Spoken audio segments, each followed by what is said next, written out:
All right, so if I take the axe and maybe if I bring it right down right there, that'll be the thing. Hey, come over here. Hey, today we're gonna be doing a little bit of cultivation. Now, if I can enlist your help, I'd be greatly appreciative. What do you say? All right, that's the answer I was looking to hear. So now, come along with me and we're gonna show you how to get done. Now that I got you here, we're gonna be doing a little bit of a project I like to call potato in a bucket. So this is gonna be a little bit of planting, cultivation, home style stuff that you can do easily no matter where you're at. Whether if you got an apartment or if you got a nice home. So let's take a look at what we got. So a few of the items that you're gonna need is a bucket, potato, some soil, a knife, and a drill. Now one thing I gotta tell you about OD, I may be proficient, but I'm not a professional. Now some of this information might not be the best, but trust me, it works. All right, come on down. First thing we're gonna look at is this right here. It's a bucket. Now this one's from Home Depot, but it doesn't really matter the brand. The minimum size I would say you wanna grab is maybe a 5-gallon. All right, so now with this bucket, you're gonna wanna use a drill. Now this drill is gonna be used to poke holes into the bottom of our bucket. So you're gonna take it, you're gonna fill yourself a few holes. You wanna do a nice round circle.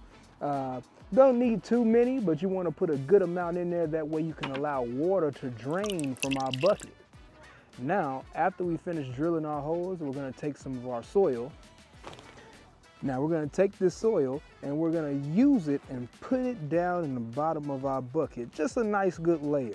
Now, when it comes to the type of soil you're gonna wanna use, there's gonna be specific brands as far as whether it be for flowers or making or vegetables. You wanna just make sure you grab something that's useful for the product or the plant that you're trying to create. So, it'll take a little bit of digging on your part. This one right here is just happen to be some organic brand, doesn't really matter. Now, after you finish layering down your soil into your bucket, you're gonna take yourself a potato. Now, this one right here, this is a sweet potato. This is what I had on hand. But you can use any kind of potato, a red one. I don't know what different type of potatoes are, but you can do your own research. But you're gonna take that potato and you're gonna get yourself a knife. Willie, pass me the knife.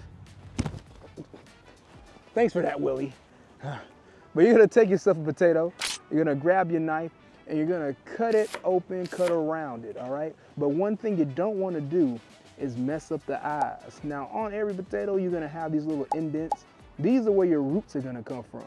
So when you're cutting it up and making it smaller, you don't wanna have to split open those eyes. You wanna leave those. Leave at least 1 to 2 on every piece that you cut up. So once you do that, then you're gonna take it, toss it into your bucket. Just like that. Now, after you finish doing all of that and you got yourself a bunch of little cut up potatoes, you're gonna layer it over with a little bit of soil. Now, as the plant grows, it's gonna stem out and you're gonna cover it over with more soil. As it grows, cover it up with more soil until it reaches the very top of your bucket.